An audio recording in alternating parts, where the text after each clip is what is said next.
All right, welcome into Dropping Dimes. We were only gone for 6 weeks, 7 weeks, and the NBA season is back upon us once again. And I decided I don't know shit about college basketball anymore because I don't watch it because it's frustrating to watch. So I would bring on two of my friends that know about college sports, know about these prospects as they're coming in, and hopefully they can educate me as much as they do you. I have some opinions, but they're all cursory based upon reading what other people have to say. So we're going to listen to them today. I have the one and only Mr. Brian Moses and Mr. Ed Greer. Gentlemen, how are we? Yeah, dude, that ghostly wave freaked me out, Moses. You gotta get out of that haunted basement. I'm still trying to think about that intro that Matt Nose had. Where'd you get those 90s hip hop beats? You like that? That's called free music, baby. Because I'm not paying for a fucking intro. Big horns, good taste, Matt. Hey, thank you. I was feeling a little Bombs Over Baghdad the day that I was making that up, and I decided to go with that clip. Yeah, that's all right. Also, shout out you not being a pedophile and getting excited about college basketball players. 17, 18-year-old. I didn't realize that was rampant within the college ranks, but all right. Prospect, Sandusky. No, I will say this. I'm very glad that Brian is getting to the quick of it. Really, and what you said, Nost, is very true. If you're sitting your ass down and you want to watch some basketball, you tune into college basketball to do that. I don't know what you're doing, man. I don't know what you're doing with your life. I don't know why you're so obsessed with these 18-year-old people. I don't get it. So there's a special art to waiting until these dudes is done cooking and then going, all right, now let's look at some footage. Let's see what's what. You know what I mean? That's where I come at it from, and I bet that's how Brian does it too. Yeah, legal shit. Hashtag no Dalia. You feel us. Yeah, I don't know. The older I got, the more I watched of college. It was just too frustrating. It's like, oh, God damn it, he is wide open. Make the pass. Or, Jesus, you're shooting, 29 point whatever percent, Mr. Edwards. You really think that's going to translate? And especially when your free throw form is dog shit. I am dubious of your skills. What was that? That's your old 1950s suburban white dad coming out right there. Oh, free throw is going off right there. Oh, dude, if you can't shoot free throws consistently, you're not a good shooter. He's young and American and black. Yeah, okay, well, that's fine. There are other young American black guys in this draft that can shoot a fucking free throw. Game one. I think Wiseman is a better free throw shooter than Edwards. Actually, he is. Yeah. Something, or is that no? I'm kidding. Yeah, I have no idea. No, but I definitely concur that like a lot of college offense and defense masks stuff about the players. You know what I'm saying? Like if you can't beat anybody off the dribble, well, good thing our whole offense is just passing around the perimeter until somebody hits a 30-footer. Good thing our offense is that. You know what I mean? So it's just like, oh, you can't guard nobody in space. Good thing you play here at Zoneville City, USA. Exactly. Where we run the motion offense that John Wooden would get a hard on for. Just like, okay, well, that doesn't exist at a professional level. So congratulations. Same argument as Euroball, though. You know what I mean? Like, it's boring. It's not like, listen, the NBA takes all the highlights of the best things of Euroball, college ball, and American Black Street Ball. Yeah. Yeah. And melds them into, all right, well, why is Russell Westbrook on the bench on Ben Hallen's UCLA team? You know what I mean? And then he's like one of the greatest NBA players in history. Zach LaVine, same thing. So, I mean, athleticism translates. Not so much can you pass the ball and how's your IQ. Those guys come up, but maybe later. They have more longevity. But we're talking about lottery picks. It's how explosive are you, not about how far you can shoot. That's why Trae Young kind of falls in the draft over a guy like, let's say, Anthony Edwards. You know what I mean? It's about how long you are, how quick you are, how fast you are. Because maybe you can coach that into something that's going to translate on the court for you. It's not so much like how your defense is. Well, I mean, unless you're the defensive specialist getting drafted, then it's all about your defense, and we can work on your offense. I mean, you have usually like traditionally, like you're at 7 or 8 or like back of the lottery. You're not going like top 3, top 4. You know what I mean? That's why Carmelo Anthony goes top 4, right? Because he's never played defense in the history of him playing basketball, but hell of a scorer. But you can do that and maybe teach him how to play defense. Has he ever done it? No, that's why he is. That's why he's on the cusp of being a Hall of Famer. Yeah. I mean, the betting on athleticism can bite you in the ass, a la Marvin Williams. Couldn't get run with the Tar Heels, but it's like, this guy is amazing, and we're going to take him ridiculously high in the draft, and it can bite you in the ass. But, sometimes it works out beautifully for you if you just bet on the athleticism. Well, there's definitely a few Marvin Williamses in here where it's like, oh, you messed around and got an NBA skill at 32. Look at you. Yeah. Look at you with that corner jump shot that you just flames with. Look at you spacing from the hash marks. Look at you at 32. Look at you. Good job. I know, it's amazing that he's still managed. I mean, he's on the Bucks, got a late season edition. It's like, all right, well, maybe he'll get a chip. Yeah, just to show you the basketball place I'm coming from, he reminds me of a cat way back in the days, Tim Thomas, when I was a kid. Wow. Tim Thomas had all the tools, had all this extended range, just never put it all together into I'm a straight hooper. He turned into like Dollar Tree Ori down the stretch. They started throwing it to him like, okay, at the end of it, you used to be able to jump. Now you can't even do that no more, but you can flame some threes from 50 feet. Go do that for 8 minutes a game. And then he was out the league. Yeah. All right, well, let's jump into the draft itself. So the Bucks are up first, and all kinds of various speculation. I would assume, though, Edwards goes to him, but what are your guys' thoughts on who they should take and who the likely first pick is going to be? But the T-Wolves. You mean the T-Wolves? Or T-Wolves, yeah. I'm sorry, yeah. Yeah. Really? Top of mind awareness, because we were just talking about Marvin Williams, and then I was thinking Bucks. T-Wolves are drafting first, and some people have Ball at number one, others have Edwards. Wiseman seems to be the soup du jour, but I don't think he's going to go number one because of Cat. So Ed, let's start with you. Do you think Edwards is going number one to the Wolves, and who should they take? I mean, I don't want to cop out, but Minnesota's in a real conundrum. Because anybody who knows draft history knows that when you double draft position, you mess stuff up. They drafted 2 point guards one draft, and it ruined their lives forever. Go look up the stats. I think it was Johnny Flynn. Out of the league in 2 years. You know what I'm saying? Yes. Right. So they don't want to do no stuff like that. However, you don't want to pass on, history changing talent because frankly, part of me goes, why do you think it's okay to pass on Wiseman for real? Part of me says that because Cat is kind of a bad athlete. For an elite athlete, he's kind of a bad athlete. Shift him to the 4. You know what I'm saying? Because look, I'll tell you this. This is what I'm saying. Giannis, Anthony Davis, Cat. You understand what I'm saying? Yeah. As far as athletic ability and agility.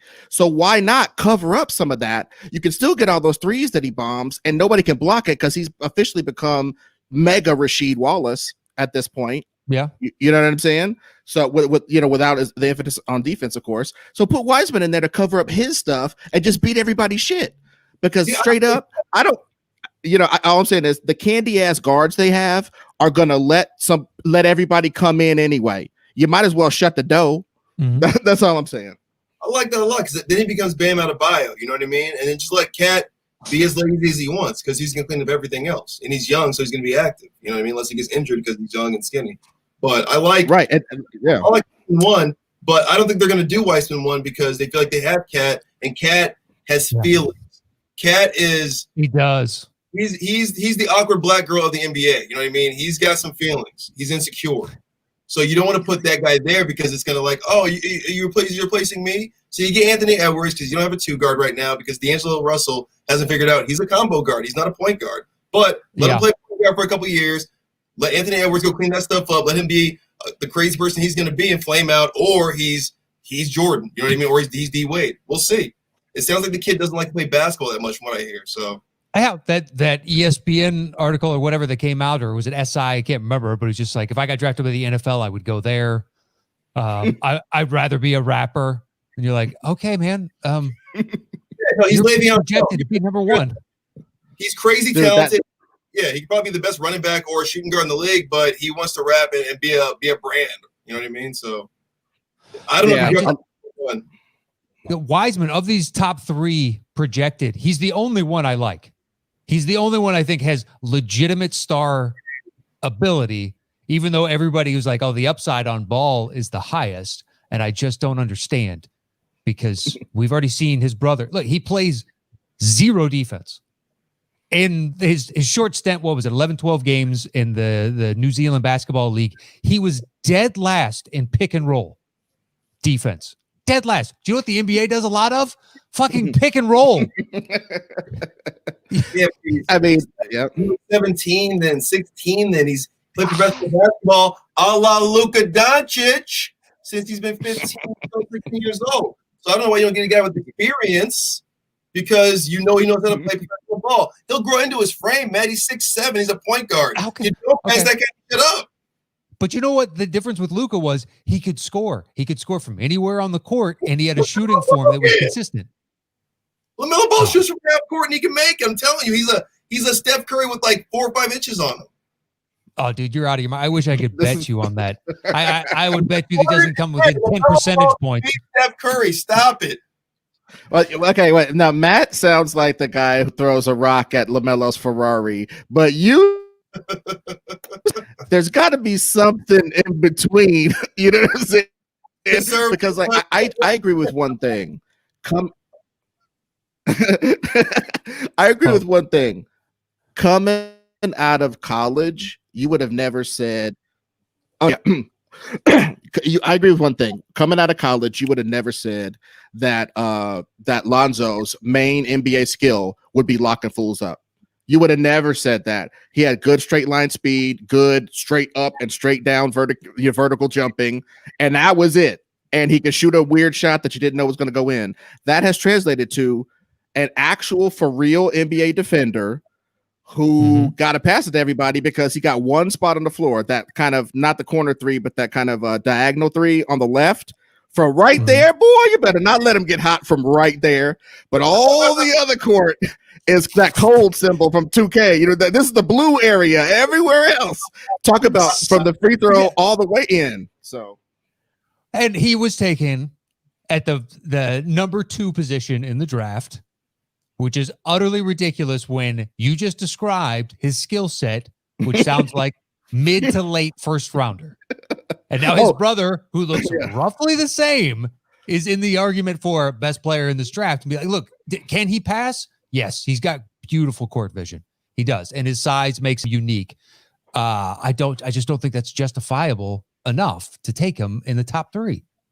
My only caveat about him, honestly, I agree with Moses on certain levels, though. You can't teach being 6'8", and he's going to be like 6'9". When it's all said and done, I'm not one of these people who loves to talk about the growth of young men, but I do think that he's going to be like 6'9" once it's all taken care of.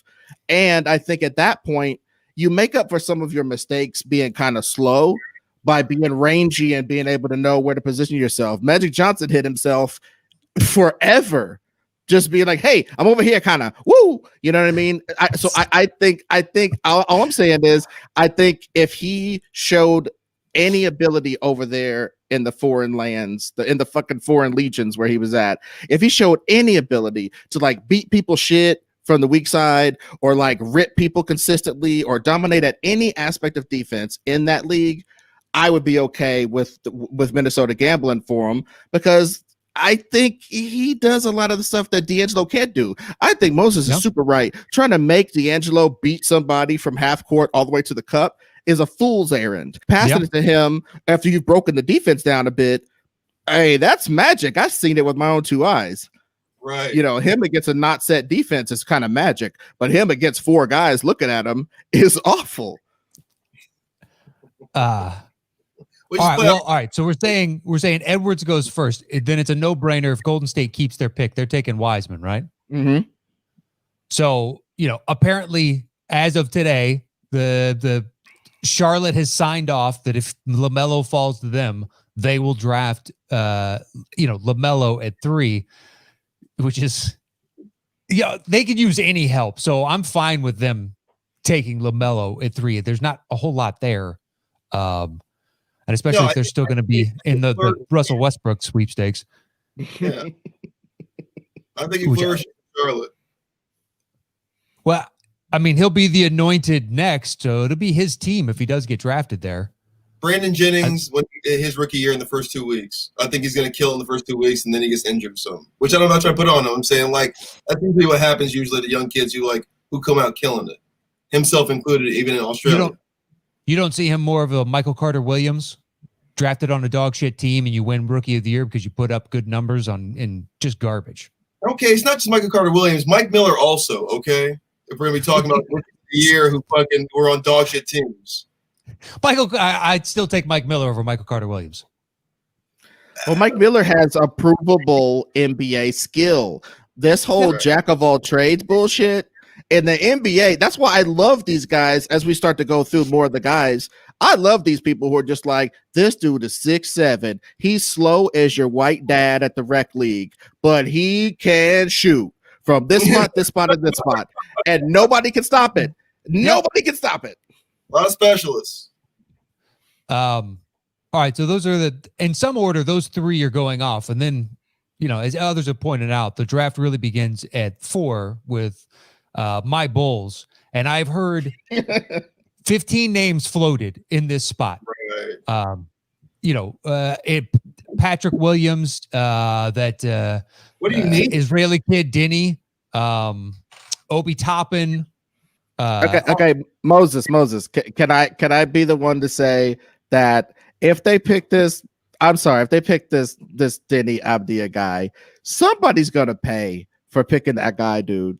He's got Euro failure all over him. I don't want to be Euroist or something. I don't want to be Euroist, but come on, man. What's his NBA skill? If he was Joe Ingles, it would be I could shoot from here and I could dribble a little bit.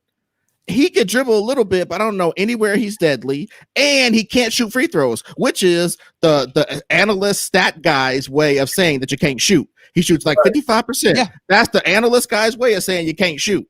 No, so I don't buy it. He better go to San Antonio. I mean, yeah, that would make a lot of sense. To 11, but I mean, you guys have so many. I remember you guys always just keep drafting power forwards. So I don't know if Obi Toppin going to you guys makes a lot of sense, but it does make a lot of sense. That's who I want. I know it would make sense, but you guys always draft a 4. Except for the last year. Him and Wiseman are the only two I see so far of what I've seen. Once again, my depth of knowledge is pretty fucking shallow when it comes to these guys. But dude he can legitimately score. Can you get him up to be an average NBA defender is the question, but he can score. And that's great. You know what you can do already. Let's work on the other shit around the edges. What about Patrick Williams? Do you guys know anything there? Yeah, I mean, people keep talking about him, but it's like he played 1 year. I mean, like he's, is he going to be Zach LaVine or is he going to be? I don't know who that. I mean, I don't even know. Who is? Let's check out Patrick Williams here.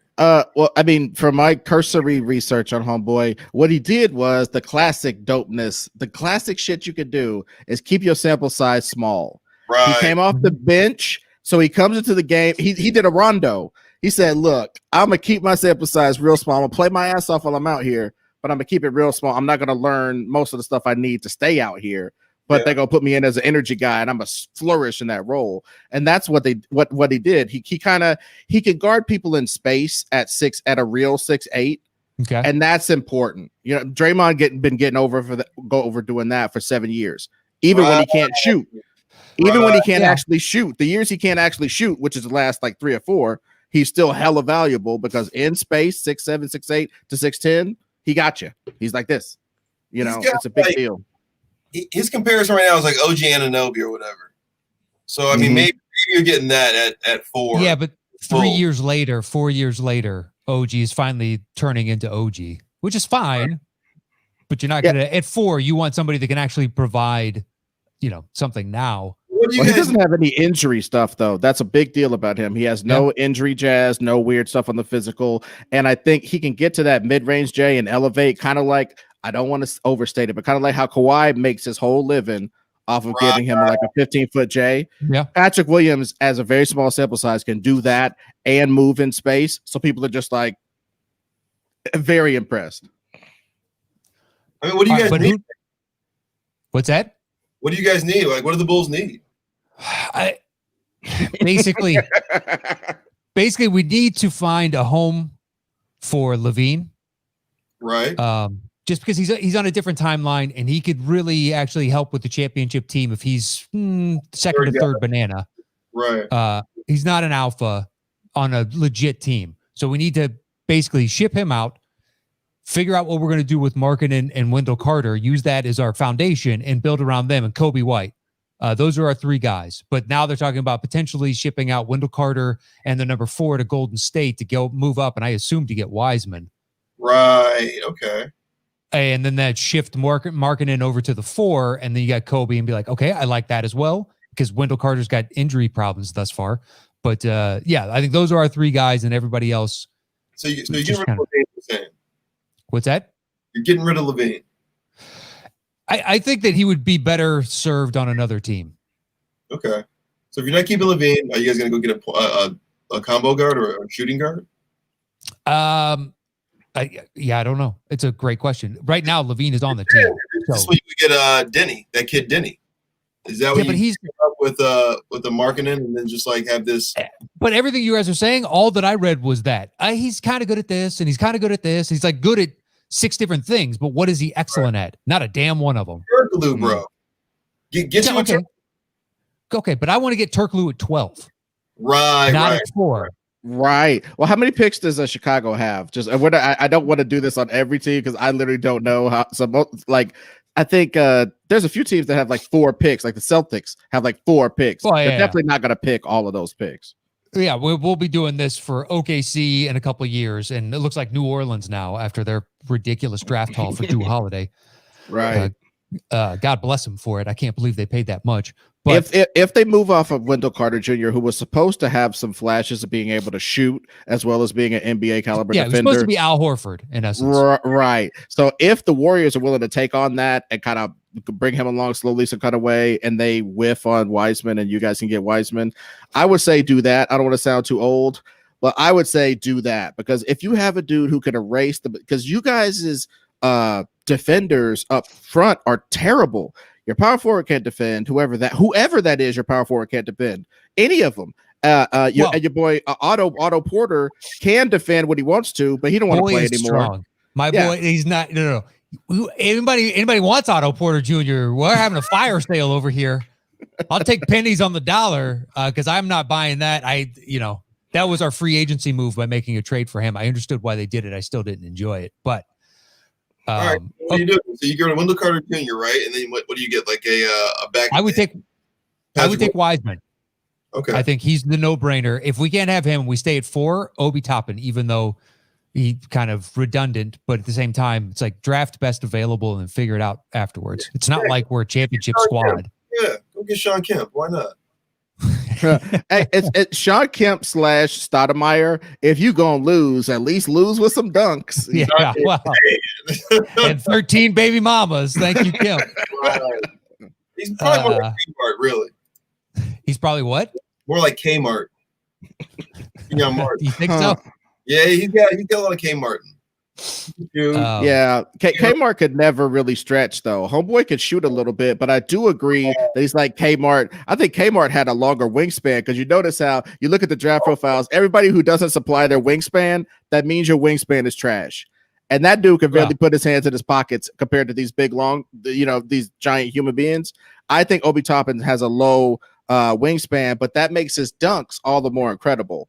You know what I'm saying? He's doing windmills, doing crazy stuff. He's got to get up higher to compensate for these arms, and he's doing it. So, I mean, if you're going to watch somebody play basketball, I think he will be a Stoudemire. But Stoudemire wasn't. You couldn't build a champ around him. No, but right, exactly. It's a piece that you need. Right. All right. Well, moving on. So the Cavs are coming up next at 5. Okay. What we know for sure is they do not need a fucking combo guard.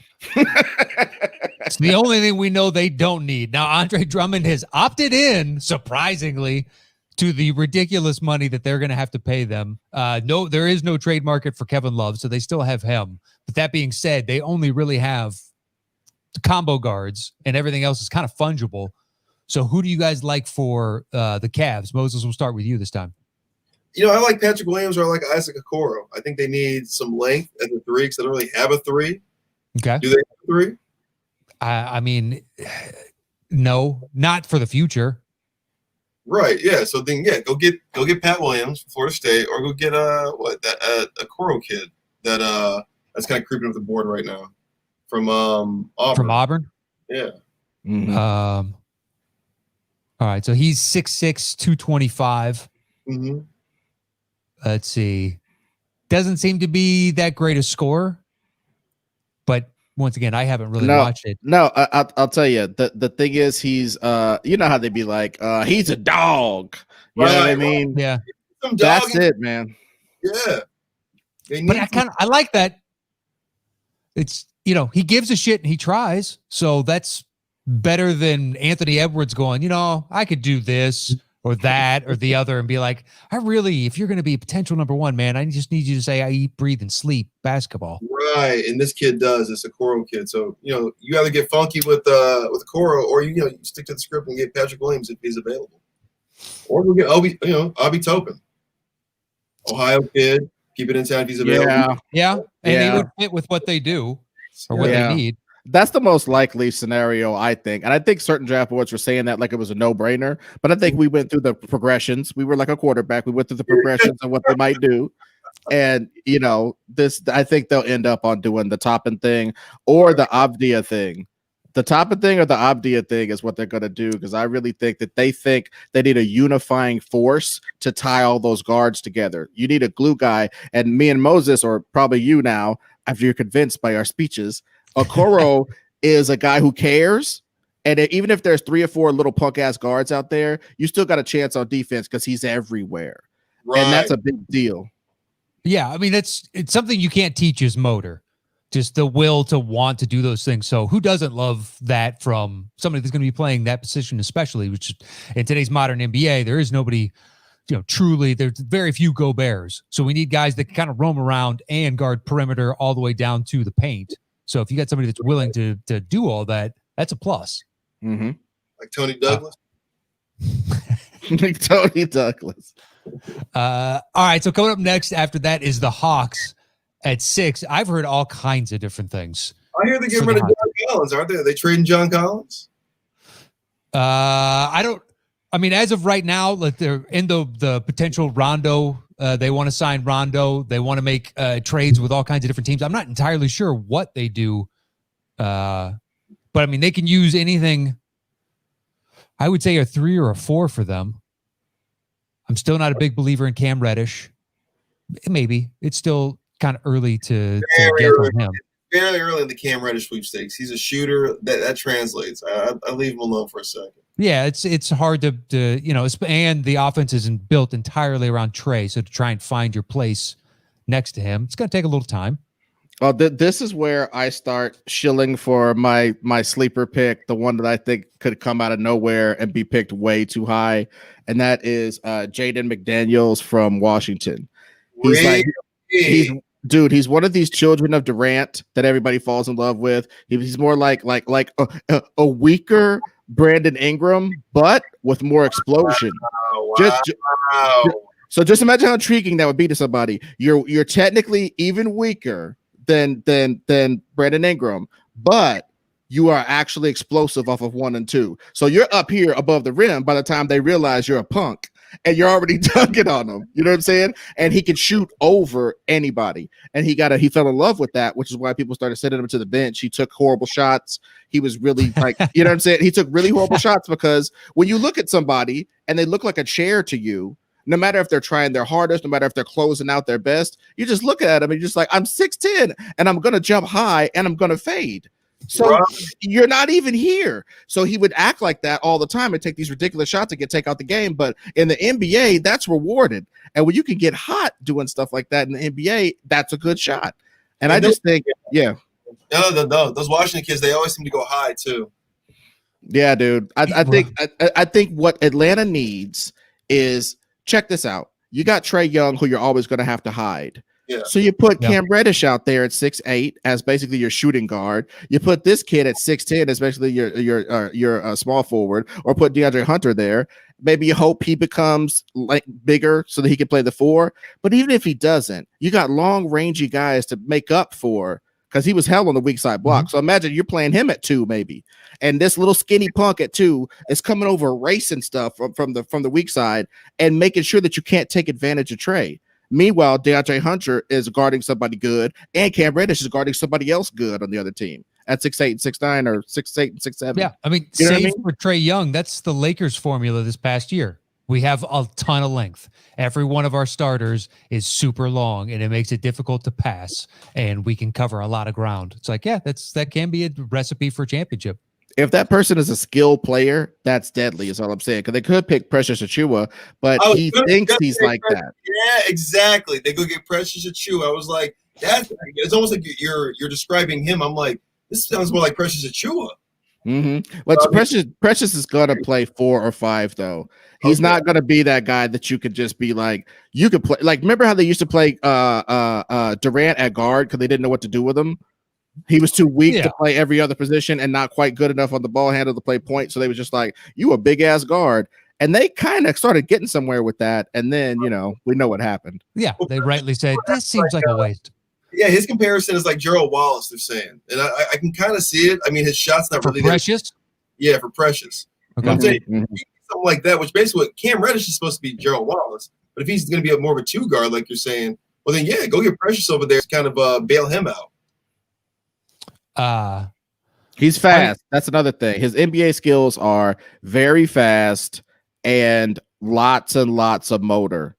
Lots and lots. Between the two, so I mean, Precious is ranked much higher. I just looked up Jaden. According to ESPN, he's in the 20s. Yeah. No, I'm saying it's out of left field. It's draftnik, dork, hipster crap all the way. And I'm still doing it because I really believe that if he can be a big ass guard, part of what makes Klay Thompson so effective is he's 6'8". People don't realize that. And when you switch, and obviously he's got way more body to him and strength than this McDaniels kid or any of these college kids, frankly. But when you got somebody 6'8" just shooting over everybody, and then they can switch up to the power forward and it ain't a total joke, your whole defense opens up. Yeah, there's one kid that I saw, Serbian, Alexei something or other. Yeah, he's gonna be for Dallas or somebody that collects white boys from overseas. He's definitely going someplace like that. I love his shot, his release, his shot selection seemed to be suspect at times. But the whole time I was watching, I was like, if he can adjust to a Klay Thompson catch and release where you catch the ball at shoulder height and you don't bring it back down, it's like this dude could be actually pretty lethal. If somebody gets him in the mid to late first, that's gonna be a hell of a pickup. And one thing I'll throw out there as like for the aggregators, if we were like famous basketball people, what if Giannis had skills?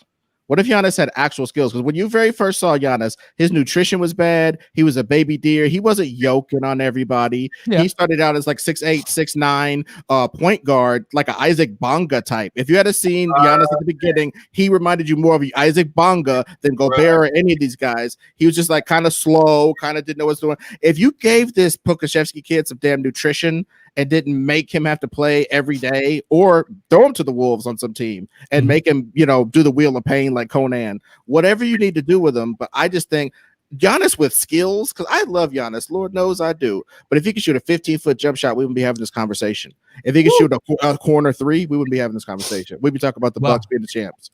But he can't. So just imagine this kid in the future doing some stuff like that. A double behind the back dribble fadeaway 3 from a guy this big. And then the next time he tries to do that and you jump with the 3 and he drives past you and yokes on everybody. Woo. Yeah, he's got a solid handle. He's fluid. I mean, just every once and again, he comes up short. So your conditioning looks like it might be a little bit suspect, but you're playing so much as a young kid. I don't know. There was a lot there where people were dinging him for stuff that seems fixable. As opposed to others. But so you guys are saying Atlanta should target someone like Precious, somebody like Jaden, or Sadiq Bey. You know what I mean? Like maybe they do need a dog. All right, where's Sadiq from? There he is, from Villanova. Yeah. 6'8", 216. Sure. I mean, he's another one of those dudes who's kind of like his impact is it's kind of, you can see it because on Villanova, all he did was like run around screens and bust. You know what I mean? He like, they had so many like just curl screens and little Danny Green type stuff for him Just be Right. like, okay, run this route, get to this spot, we'll get it to you, or just little curls and stuff. There was a lot there to have him succeed without the help of stuff like that, which they run in the NBA all the time. But I'm saying just one-on-one, him and you trying to get to the cup against Isaac Okoro. Isaac Okoro is going to rip him and beat his shit a lot. So he has to play right. What I'm saying is maybe Atlanta could use one of those. To me, he has to play right too much to be effective. Like he has to do the right thing. He's not just going to wow you with any super. He can play basketball. So if I was them, I would just try to swing for a star or a super athlete because again, you got Trae Young, and I don't, but again, Sadiq Bey can really play defense. Right. If everything else fails, including this little shot I'm talking about, which might be fake for the pros, that defense will translate. I mean, the first thing when you click on his draft profile, improvement areas, not a great athlete. Oh, man. You're in the lottery. And that is improvement areas is something you can't improve. Oh, this draft is 2013 all over again. This is Anthony Bennett draft. Yeah. Or is. Go get a true shooting guard. Go get Josh Green because he's another kid. You know what I mean? Those Arizona kids who were flashy, high, McDonald's All-American kind of kid. So maybe you get that kid. A Josh Green, 6'6", shooting guard, 215. All right, to pair next to Trae Young. But this is the terrible one. What about the Pistons at 7? Because that's just a shit bomb. That's a shit bomb. I don't even. Yeah, you don't know. They need to trade Blake Griffin and get assets in return, and then figure out. They need their free agency to be finished, and then have the draft. I don't know. Moses, what do you think? You throw a dart at anybody because the Pistons could use them. So who do you like? Tyrese Halliburton. Halliburton, Killian Hayes. They need a point. Yeah, they need either the international kid from France and Killian Hayes or Tyrese Halliburton from Iowa State. Tyrese Halliburton had a lot of hype last year. So he's 6'5". He's not super thick, but he's quick and he's got a jumper. And he's kind of got I think he's got a good wingspan from what I remember. I think Iowa State kind of likes they had Taylor Horton Tucker last year who was like 6'4", but with like a 7-foot wingspan or 7'1" wingspan or something. Just a weird freak. You know what I mean? They like that stuff. So Halliburton isn't a super athlete, but he can get where he wants to go. And he's got a little bit of swag to him. Which he's got a little bit of like when they're up a little bit, some of the flashy stuff starts coming out, left hand across the body passes, stuff starts happening when he starts feeling good. Yeah. Okay. Yeah. And then Killian Hayes is he's more like a Spencer Dinwiddie. Okay. Interesting comp. Yeah, I mean, he hasn't had, he's been playing over in Europe, and I know that he's been seen at like the under 18s and all the international stuff. But I mean, can you guys tell me anything more about Killian Hayes than, because I've just seen a couple highlights here and there. But okay, I got that comp for your ass. He's what they thought D'Lo was. Right. Interesting. Right. Okay. That's the best comp I can give you. He's what they thought D'Lo would be because D'Lo can pass, but it's secondary in his mind at all time. Because once he figured out in the NBA that he's like 6'4" and kind of slow and can still shoot anytime he wants and get his shot off almost anytime he wants. Once he figured that out, he was like, "This is intoxicating. I can't help but just use my little dink and dunk moves, my rec park moves, get you the momentum over here. Next thing you know, I'm busting this weird shot. I didn't elevate. You can slide a piece of paper under my sneakers, all that stuff." So I just think, but this guy Killian, he's trying to get into the lane. He's trying to get fouled sometimes. He's trying to make you come over to him so he could do a dipsy-do dunkaroo off to this guy. He's trying all that stuff. Whereas D'Lo just wants to get to his spots and shoot. He's trying to be a point guard, and he's got good passing panache doing that. I just love that I get accused several times for being the old guy throwing rocks at LaMelo's fucking Lamborghini, and Ed just unironically said "dipsy-do dunkaroo." like that's what we all say. I would argue that was ironic. I don't know about any of that. That sounds about what D'Lo does. It's just dipsy-do dunkaroo. What'd you say, Moses? I said he was trying to relate to you. He was trying to speak your language. Go fuck yourself. Go fuck yourself with your Bass Pro Shops fucking hat. Try to relate to me. Get Cole Anthony. Go get J. Cole Anthony. Go get him. I think that might be a Reed Richards reach, but But 1,000% is. But I feel like that's the kind of thing that the Pistons would do. Be like, oh, we need some butts in the seats. hey, I mean the star potential thing is real. He's got that bloodline. He was the number one athlete in high school last year. So why not? I could see him doing something like that. So you're saying if they had the high school draft, he would have taken number one out of like next year with 2021 ushering in high school kids to be drafted again. He was that out of North Carolina. He didn't play at all. Yeah, he'd be in the top 10. Wow. So like maybe the Pistons reach. They're known to reach Darko Milicic. So I mean, I don't. That's a reach it too. Yeah. But go ahead. That would have been a reach at 40. I mean, let's be honest. Like, what happened to you, dude? Like, you didn't even get any PT. Yeah, I mean, that is always suspect when a guy comes in with all the hype in the world and then they can't get any run whatsoever. And you're like, what's going on here? Yeah. Like, he doesn't play in the system well, or but look, we also gotta give the world champion Pistons credit. I mean, there's real niggas on that team. I just don't think that Eurotrash Darko is gonna break that lineup. I mean, once you get Rashid, there's no way he was going to get burned. And Wallace, I mean, like, because look, Rashid is a career killer for your ass. Because you remember he kept Jermaine O'Neal on the bench for 10 damn years.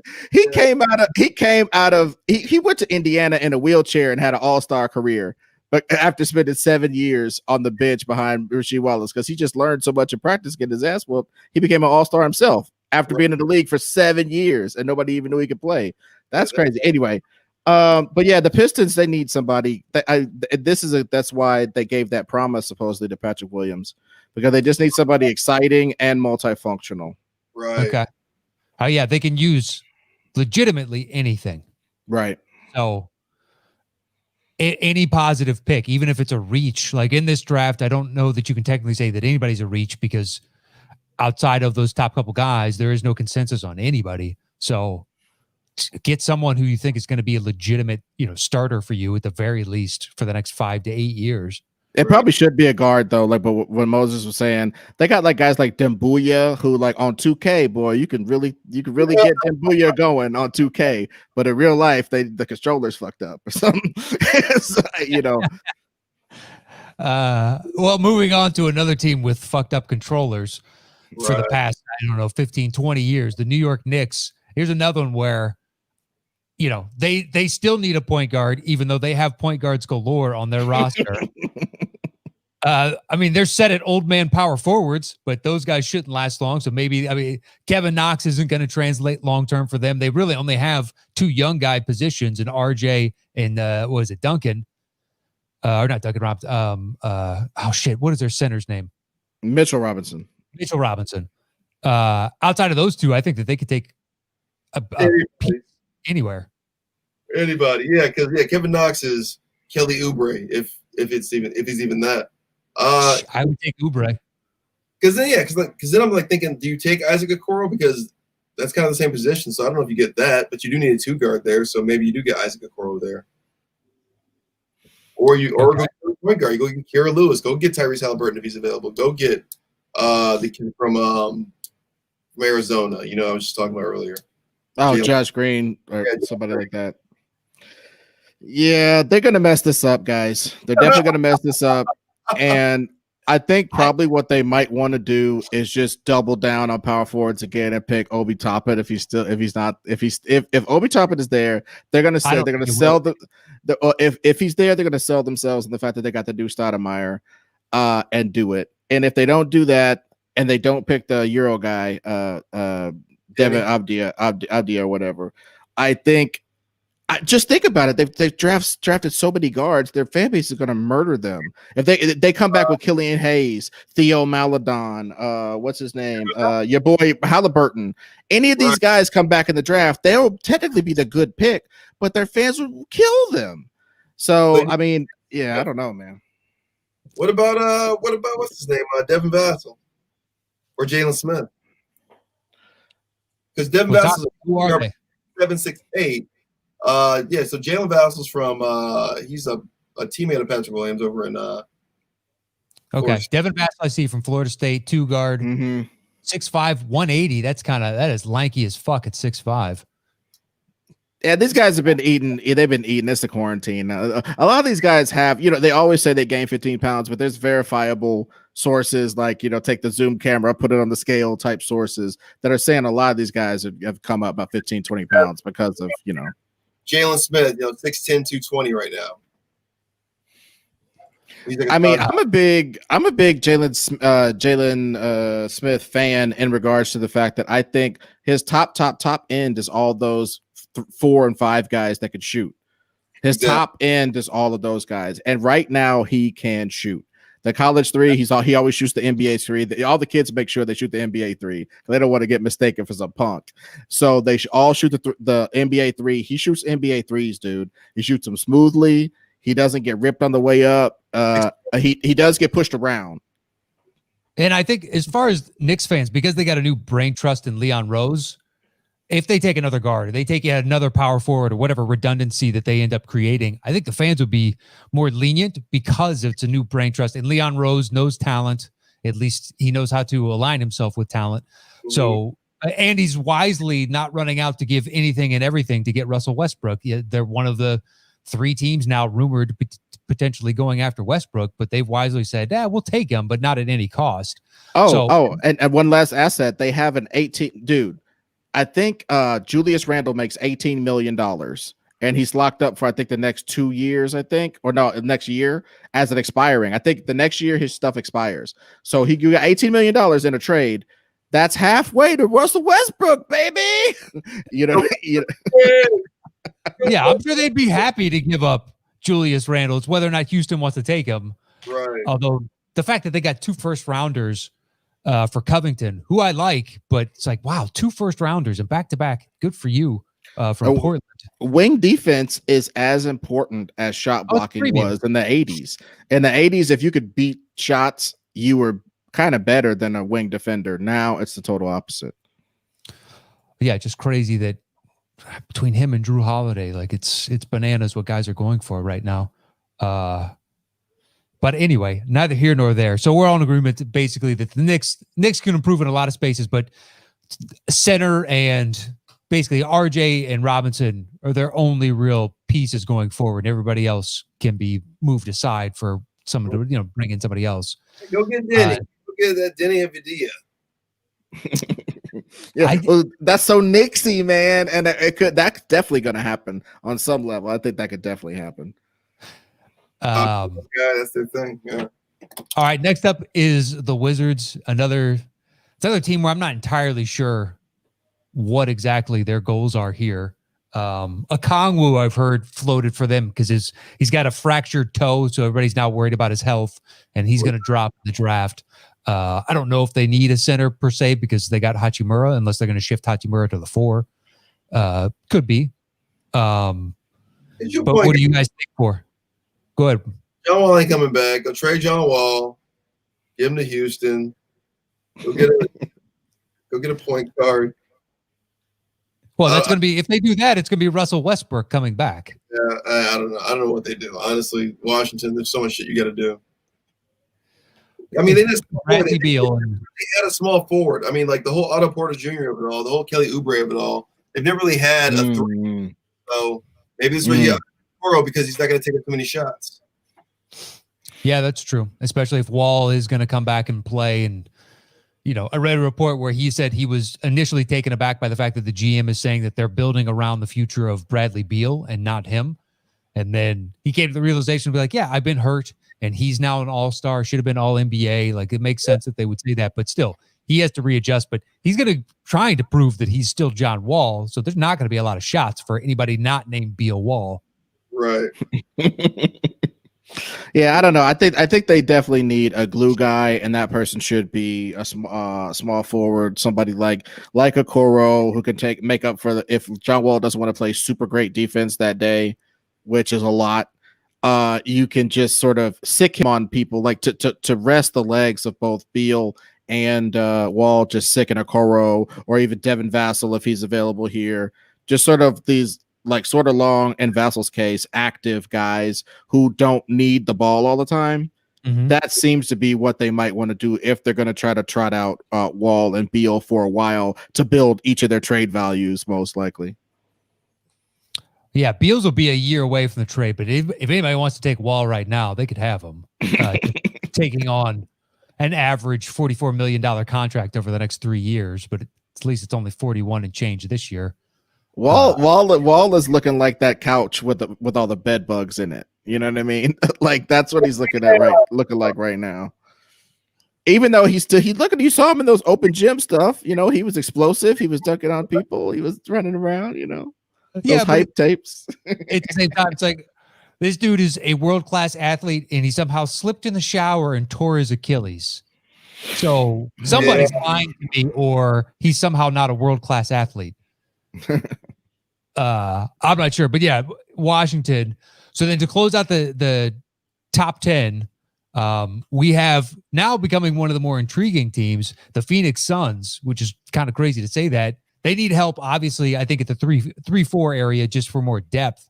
But with the addition of Chris Paul, they've cemented their 1, they've got their 2, they've got their 5. And I actually like their 3-4 kind of situation right now. So they just need more depth at that position. Right. Maybe a backup point guard. But that team is suddenly, like, for the first time in a long time, Phoenix, instead of drafting a savior, they're actually drafting to complement a potential perennial playoff team. So who do you guys like? I'm assuming at the 3-4 for them, although the rumor Chris Paul was point guard. Jalen Smith. Jalen Smith, and what was the other? Or Sadiq Bey. Okay. Bay's kind of like Miles Bridges, so maybe you don't get him. Oh, yeah. I know what you're talking about. I mean, it is weird. Like, it seems like I think the only actual bouncy, long-rangey person on their whole team is Mikal Bridges. So, yeah, I think I would pick another one of those guys. So maybe this is where you slide in my boy Jaden McDaniels. Like I said, I'm a shill for him all day because, like I said, 6'10", run like a deer, duck on people before you even have a chance to bump them, shoot mid-range J's, think he can make anything. With NBA coaching, that's like a guy that has a short leash. He can bust from here, here, and here. You play him short minutes, and he starts to show you something. And when he comes in, he plays like a dog on defense because he wants more time. Something like that around that environment with Chris Paul and all them. And Chris Paul having a super athlete somewhere besides Mikal Bridges to throw it to. They have a lot of non-athletes on that team. Cameron Johnson is a non-athlete. I'm sorry. Aaron Baines is a non-athlete. Your boy Ayton is kind of an athlete. Saric is a non-athlete. You got a lot of non-athletes on that team, so they need to get more than Mikal Bridges if they're going to guard the wings in the West and dunk on people like they're supposed to. With all that, Chris Paul oops and stuff, So, I mean, hypothetically, Precious could still be there. Right. Mm-hmm. Patrick Williams could still be there. Yeah, any of that you're 6'9", you're 225, you jump out the gym, come play with us. We got Chris Paul. You know what I mean? And not believe that child's mother named him Precious. That is not right. Hey, at least he ain't fat. If he was fat, he'd be done for. Grown man. He's always going to be called Precious. Yeah, legally, I mean, I was just going by Presh. If I was fat and my name is Precious, I'd be like, this is not in well for me, so I'm Presh. What's that short for? I don't know, Preshner. It's a family name. It's a old maiden name, and it's my first. I fucking lie. I would lie through my teeth. But I just want to make sure we said this. The Spurs picking at 11, I would really want them to pick Jalen Smith. That Moses talked about, because they haven't been able to replace that actual athlete who could beat your shit and shoot a three or shoot a long range J since the Tim Duncan thing. And their whole identity is built around sort of the Twin Towers-y thing. And Marcus Aldridge, God bless him, he's not that. He's like if Zach Randolph was tall. You know what I mean? So, and without as much obviously power in the post to do all those weird moves. So he's a just jump shooter way out there. I think Jalen Smith can approximate that skill and drive past people and dunk and block shots. I think he's a perfect Spur. And if they whiff on this and he's there, they're dumbasses. They pick Theo Maledon just because he knows Tony Parker's cousin or something. Just stop it. Don't do nothing stupid. Well, I mean, this could be where that Serbian kid goes, that 7-footer with a 7'3" wingspan, and be like, all right, perfect. Pop will, coach you up. All right, well, so I say we end the draft because we could go through pick by pick, but top 10, top 11. That's absolutely. All the names are kind of taken at that point. Do you guys have any thoughts on free agency thus far? And then we'll close it out. First off, what do you think of Drew Holiday for 5 first-round assets, in essence? If they get the chip next year, sure. It's worthwhile. He's got 1 year left. He's 30 years old. And they traded, Indiana's number 1 this year, and then they're 24 and 26, or no, their pick swaps in 24 and 26, their first rounders. Holiday now. Listen, this is his prime now. 30 years old. Usually, this is kind of like, it's not the twilight. This is like you're entering it. You're kind of sustaining it. The kid's always been like 2 years left. Fine. If he knocks it out of the park with Giannis, they're betting on people wanting to play with Giannis. That's what they're betting on. Come here to Championship Cream City with Giannis. Get him to stay here, Drew Holiday. And Drew Holiday loves small town. Where's my kids here kind of a thing. He's like Rancho Cucamonga. Like, he's not a big LA kind of like big flashy kind of guy. Go there, get your job done, two-way player it. By the way, first time we get to see him with the ball since 76er days. Because before it's always like, Miles has got to get the ball, get him a combo guard. He gets to be the outright point guard finally. Yeah, true. And you could use all of his skill set now with Giannis. I think it's a hell of a trade. It's not Anthony. It shouldn't be I don't know what's up with that in the fucking Pelicans getting all these Anthony Davis type trades. Dude, right, man. But I think it's a good enough trade. I mean, it's 5 picks, no. A pick or 2 maybe, but yeah, he's worth it. He's underrated at this point. The 2027, it's like, Jesus Christ. First off, that means the ownership has no intention of selling this franchise for the next 7-8 years because they don't think NBA is going to be here in 2027. That's what they don't think. That's what they're saying. But dude, look, I think a lot of times people it's this many picks, it's that many picks, as though that's in a vacuum. You know what I'm saying? It's like when you're heading into a championship, your 24th and your 25th pick guys don't break the rotation traditionally. So that doesn't matter that they're there. They're just a cap hold that's messing you up from doing those little get Kyle Korver's son moves you got to make on the periphery to win championships. It just messes it all up having these goofy rookies around. So I agree with that, but I also agree with they will have to use Drew Holiday right. If they put him in the exact same position as Eric Bledsoe, they will get the same result. Bud, the coach, has to fix his brain. He has to, dude. Middleton can hit any shot from Dillajo, damned if I know, and you always make him go against 3 guys by himself, even when Giannis is out there. Chris Middleton never just gets hey, buddy, just pass it to me. I'm a bust it. He's always working hella hard, even though fucking Giannis is out there. What are you doing? What kind of trash offense makes Middleton have to take hard shots while fucking Giannis is out there? And then they've never had somebody just standing with their hands ready like Bogdanovic. Whatever his name is. Dude, Bogdanovic. When you race out, dude. For Ilyasova, Dante DiVincenzo, and DJ Wilson, it's like great trade. I love it. Dude. Oh, my God. I mean, that was highway robbery. And they picked the right partner, though. Sacramento didn't want to pay Bogdanovic. I don't know why they wouldn't, Because of Buddy Hield, who's not talking to the coaches or the front office, but he's pitching a fit, and they don't have the money for Hield and Bogdanovic. So they chose to go with Hield. Just doesn't make sense. Yeah, who can't play defense as good as Bogdanovic, and who can't okay, if you run Buddy Hield off the shot, what's going to happen? A goofy floater that sucks, a fadeaway shot. Bogdanovich might slip through and dunk on you. He might get a nice little, you know what I'm saying? He's still like 6'8". He'll get some crappy stuff. Maybe do Dunkaroo? You think he Yeah, could throw Dipsy do. No, I think he'll do a triple Lindy, Matt. Oh, really? Breaking out the back to school special. So yeah, I mean, he's just so much more effective. They were passing it out to people like Korver. Now they're passing it out to Bogdanovich. If you don't see what an upgrade that is, you don't really watch basketball. I mean, man, Bogdanovich, Middleton, Giannis, Holiday. I mean, he's got to find a two. You're good to go. Yeah, and you know, if they can fill in around the gaps on getting some rotational players. And I'm sorry. Last things out. Yeah, dude, and that was crazy. But all I'm saying is, last things last. Giannis and Anthony Davis both need to go to a sports psychologist to let them know that you are an NBA center. Just embrace it and shut the fuck up. Because all this pussy ass shenanigans that y'all doing to make sure you don't have to pay the 5 is limiting your team. If Giannis is your 5 is faster than people's 1.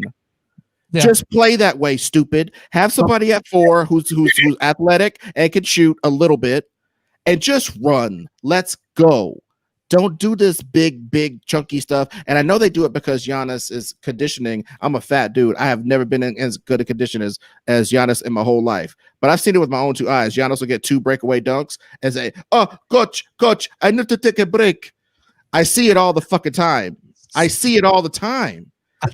don't know if you've ever seen Giannis speak. That's my only objection. Oh yeah, that was Syrian Giannis, Turkish. Exactly. I'm not entirely sure what Middle Eastern country, not Greece, that was from. But if you Google his voice right now, it's closer to that than whatever you think Greek people sound like. Well, all right. I think we can close it there. I'm looking forward to the draft tonight. But anything you want to say before we get out of here, Moses? No. Perfect. I like it. Brevity is the order of day. What about you, Ed? I think I said enough. I really like the draft. It's the best time of year. It's like fucking Christmas. And then just like Christmas, after you open up all the presents, the shit wasn't shit. You should have really kept the cash and did something like invest in your fucking self. so yeah. Go get Dennis Schroeder. Oh yeah, we didn't even get to talk about my boys. I didn't get to talk my king shit, but yeah, I am a Laker fan, and I think people are finally starting to realize that it ain't just about being out in LA. It ain't just about everybody want to come here and get the hot broads and all this and run on the beach. There are real moves being made. There's real intelligence behind what's going on, and there's a reason why there's 17 of them things in the sky. So just, with the disrespect and the Kuzma sucks, he makes $3 million. Suck your thumb, you losers. You know what I'm saying? Who are you going to trade a $3 million making guy for? You guys won a championship, okay? Just fucking relax a little bit. Right. I know. It's about 8. No. You guys are acting like, you're Clipper fans as opposed to Laker fans instead of acting like you've been there before. No. Oh, no. But no. I'm not even speaking on it from that angle. I'm talking about basically to Laker fans who have just bought into this weird, just shut up. You and your dumb girl go to the games when it's not COVID and look at your phones instead of looking at the court. Half of you don't even know what the hell the basketball is. So you see Danny Green miss a shot because that's the one shot you saw. You was drinking a mimosa. You looked up. You saw Danny Green miss a shot. Danny Green sucks. You see Kyle Kuzma can't break everybody down off the dribble with 1-on-4. Oh, he sucks. Even though as a starter, he scores 19 points a game. Just look at your fucking phone, not the game. And don't speak on the game. That's all I'm saying. Especially after we just won a chip. You can't say one of the main dudes who was guarding people on the wing for our team sucks when we just won the chip. How do you say that? How do you even fix your mouth to say that? Because they're idiots, and the Lakers have the largest fan base, so you're going to attract more idiots. Agreed, and that's the sad part. And he's sitting there with Raiders gear on, so he feels my pain. You attract jerks, when you're a marketable brand, but when you're excellent too, you attract haters and jerks and unknowledgeable people. So I just hope that I acquitted myself as a Laker fan who actually knows basketball on this thing and really looks at everybody in the league. I'm as interested in Milwaukee as I am in any other team. Most Laker fans are not like that, and I fully admit it. Hey, wow, I feel like this was cathartic for you, and I'm happy that you got to get that off your chest. Oh, So I did. Thank you. And you can watch more of my rants on my YouTube channel, Reboot It, where we reboot movies. We rebooted Star Wars. We don't give a fuck. We're crazy, you know. So we reboot movies for at about an hour and a half on the fly as an improv game. So Reboot It on YouTube.